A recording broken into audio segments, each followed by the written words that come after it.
Diari Vlog Anak Kampung. Hai semua, apa kabar? Assalamualaikum. Lama sangatlah saya tak pernah buat video kan. Korang tengoklah tuh, kucing saya mengacau pula kalaulah saya dah nak memarut kelapa. Sebab saya ni tak adalah mesin buat kelapa tu. Nah, jadi saya manual. Ini definisi 20.000 di tangan yang tidak tepat. Korang nak tahu tu duit siapa? Duit abang saya tu. Dia memang berpesan kalau nak belanja ada duit dekat atas meja tu. Sebab saya tak mau belanja banyak-banyak, jadi saya ambil je 20.000 tu kan. Nah, saya cubalah belanja di kedai tadi.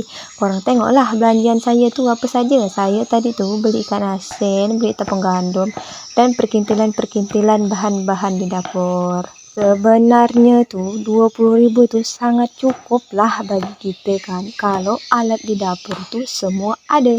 Tapi kalau di dapur tu semua habis, macam mana yuk?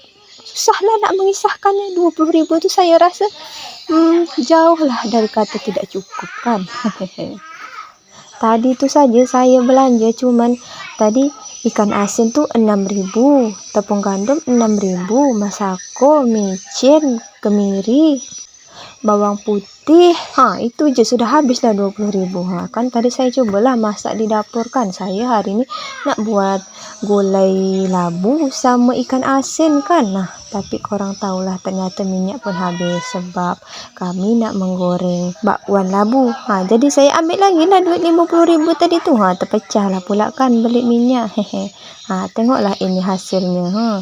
Sedap ni. Kalau tak percaya tanyalah Abang Akash lah, dia coba sebab panas tadi tu. Paksalah kita tiup dulu kan. Tak sabar betul dia nak merasa. Macam mana Abang Akash? Enak tak? Jempolnya mana? Enak.